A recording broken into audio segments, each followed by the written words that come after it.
দে ফেলা তার মুখখান আলো না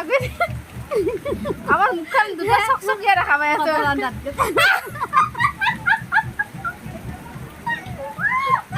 কদাল আন্দাজ করে উলে দি গোটা কাটার কোদাল দাঁত না সস্তাই কবর না লাগে সস্তাই কিন্তু কোদাল দাঁত না সাঙ্গাল আমার মুখখানে কোয়েন কেটা এই আয়া সালাম সাং দাঁত কাটা দিছো নাকি আমার রাত কোথায় বলে এ ভগবান কি হবে আমার গোটা কাটারে দাঁত কোদাল দাঁতে মাটি খান বাঁকা যদি লাগে আমার গোটা কাটা তিন হাতারে দাঁত কাটা লই যাবি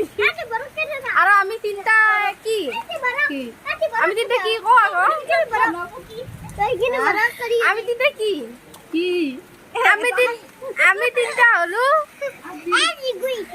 আমি তিনটা হলো খতিনিয়া